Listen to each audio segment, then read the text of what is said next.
Y gracias a la asociación por la invitación a hablar sobre probablemente el tema más importante y candente de hoy en día en gastroenterología, que es la microbiota intestinal. Y al respecto, les tengo muy buenas noticias antes de presentar los trabajos de la Asociación Americana de Gastroenterología. Una de las revistas más prestigiadas en ciencia, que es la revista Science, acaba de publicar recientemente 2 estudios realizados en Europa, en población general, con más de 2,000 sujetos estudiados, en donde se investigó la composición y la diversidad de la microbiota intestinal y lo asociaron, o la composición de la microbiota fue estudiado de acuerdo a características intrínsecas de cada individuo, a enfermedades, a medicación concomitante y a la dieta. Y un dato interesante que les presento aquí, esta es una manera de presentar lo que se llaman los hot maps en microbiota. Entre más rojo quiere decir que hay más diversidad. Y vean ustedes la buena noticia, el vino tinto aumenta la diversidad microbiana en estos sujetos. Y aquí concluyen que el vino tinto aumenta la diversidad y aumenta la cantidad de Faecalibacterium prausnitzii, que como ustedes saben, se ha asociado esta bacteria a la mayor frecuencia de enfermedad inflamatoria intestinal. Entonces la buena noticia es que beber vino tinto ayuda a la microbiota. Fíjense comparativamente con el tabaco, cómo el tabaquismo disminuye o reduce significativamente la diversidad microbiana. Y este estudio, en el otro estudio europeo, se repitió con el chocolate oscuro, el que tiene más de 80 o 90% de cacao. De tal manera que la buena noticia es que vino tinto y chocolate oscuro mejora la microbiota. Bueno, ahora sí, entrando en tema, les voy a hablar a ustedes sobre solamente 5 estudios, todos ellos con presentación oral, que me parecieron los más significativos en este tema tan importante que es la microbiota y las enfermedades gastrointestinales. 2 de ellos son de investigación básica y los otros 3 son clínicos. Les voy a hablar sobre qué pasa si tomamos emulsificantes en la dieta y la microbiota. Hay un estudio muy interesante que me parece muy significativo, que es analizando la microbiota en los recién nacidos prematuros, se puede predecir qué recién nacido va a desarrollar enterocolitis necrosante. Por otro lado, se nos presenta este estudio en donde se va a hablar de los cambios que sufre a través del tiempo la microbiota en los pacientes con síndrome de intestino irritable, cómo la famosa dieta de FODMAPs puede alterar la microbiota y alterar la sensibilidad visceral, y finalmente los estudios de microbiota en cirrosis. Los emulsificantes, ustedes recuerdan que hay personas y también composiciones fisicoquímicas como el agua y el aceite que no se pueden mezclar, ¿verdad? Entonces hacen una solución, un sistema inestable, y cuando se agrega un emulsificante, por las propiedades fisicoquímicas de estas moléculas, tiene un extremo lipofílico y un extremo hidrofílico, hacen que se haga una solución estable y entonces el agua y el aceite se pueden mezclar. ¿Qué emulsificantes comemos diariamente? Pues a través del pan, a través de los pasteles, a través de la mantequilla, a través de los aderezos para ensaladas o inclusive con los helados. Entonces, si se ponen a pensar, el consumo que tenemos diariamente de emulsificantes es muy significativo. Y por otro lado, sabemos que esta es una microfotografía preciosa, hermosísima del doctor Couture, en donde se ve o se presenta cómo están organizadas las bacterias en la luz intestinal, la capa importantísima de moco en el intestino y las células intestinales. Y esta relación se ha estudiado recientemente, y en esta publicación de la revista Nature, otra de las revistas más importantes en ciencia médica, demuestra que el consumo de emulsificantes, carboximetilcelulosa y P80, que son los más utilizados en la elaboración de productos procesados, disminuye significativamente el espesor de la capa de moco. Esto hace que la distancia entre las bacterias y el epitelio intestinal se reduzca de manera significativa. Y en este estudio se demuestra que los ratones tratados con emulsificantes, sobre todo el P80, desarrollan colitis y desarrollan síndrome metabólico, proponiendo una hipótesis de que si se consumen emulsificantes, se altera la microbiota intestinal, se destruye la capa de moco y se favorece el desarrollo de inflamación y de síndrome metabólico. Y vean ustedes este otro estudio muy interesante en donde se correlaciona, es un estudio de asociación de el número de casos de enfermedad de Crohn, la incidencia de casos nuevos en enfermedad de Crohn contra el consumo por país de emulsificantes. Y vean ustedes que hay una relación directamente proporcional, es un estudio solamente de asociación y especulativo. De tal manera que este grupo europeo hace un estudio, esto es ciencia básica, y toma ratoncitos en donde en forma experimental se les administra agua, carboximetilcelulosa y P80, estos dos emulsificantes, son tratados con indometacina intraperitoneal y después de las 8 semanas son sacrificados los ratoncitos. Y vean ustedes las muestras de intestino delgado de los ratones, los tratados con agua y los tratados con P80, una gran cantidad de daño intestinal con los tratados con emulsificantes. Y vean ustedes la relación que hay entre las vellosidades intestinales y la cripta. Se observa una reducción significativa en esta relación, es decir, se pierden vellosidades, aumentan las criptas en los tratados con emulsificantes. Este estudio también evalúa la respuesta de interleucinas o citocinas proinflamatorias. La metaloproteinasa no se elevó, pero sin embargo el factor de necrosis tumoral alfa y la interleucina 1 beta se incrementaron significativamente en los tratados con P80, este emulsificante.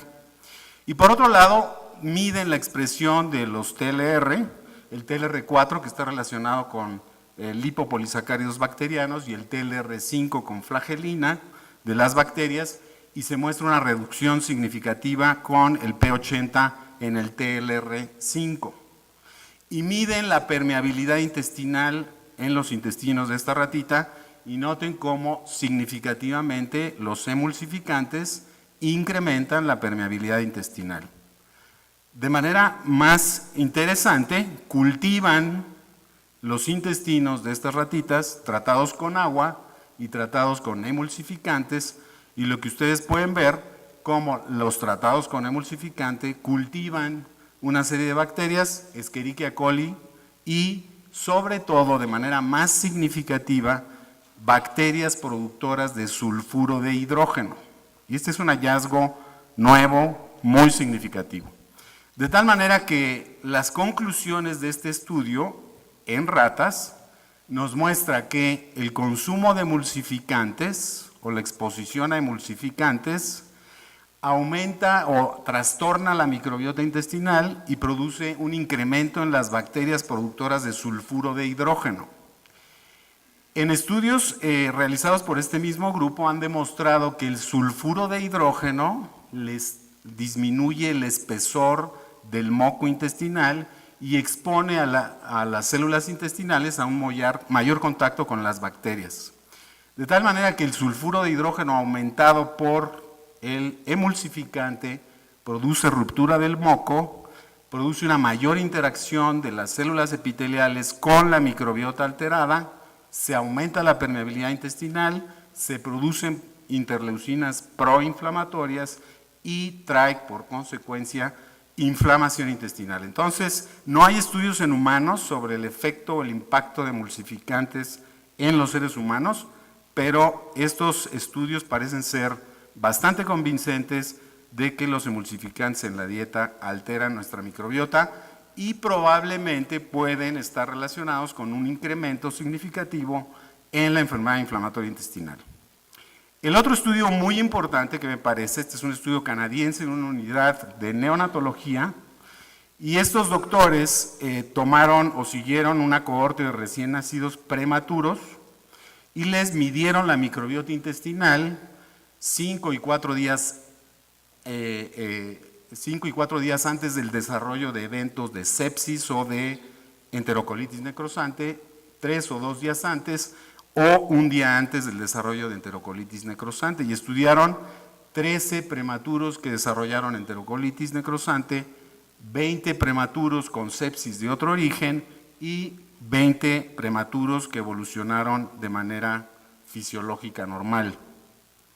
Y estos son los resultados. Este es 5 días antes, 3 días antes y un día antes, y el tiempo cero del desarrollo de enterocolitis necrosante. Este es el resultado de los niños prematuros que desarrollaron enterocolitis necrosante, y estos son los niños que evolucionaron sanamente.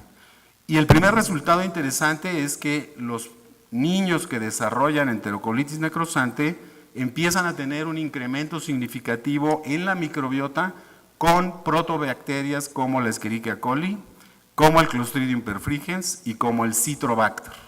De tal manera que de este estudio se observa que en los niños que desarrollan enterocolitis necrosante disminuye significativamente el número de firmicutes y aumenta proporcionalmente el número de protobacterias. De tal manera que con este estudio se puede concluir que la composición de la microbiota es diferente en prematuros sanos, con enterocolitis necrosante y con sepsis de otra naturaleza, y que los pacientes con enterocolitis necrosante tienen menor diversidad microbiana, tienen especies específicas que empiezan a aparecer antes del desarrollo de enterocolitis necrosante, como Escherichia coli, Citrobacter y Clostridium perfringens.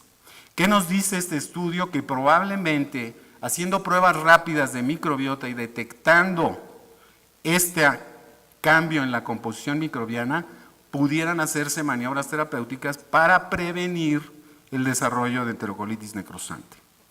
Sabemos que en el síndrome de intestino irritable existe disbiosis intestinal.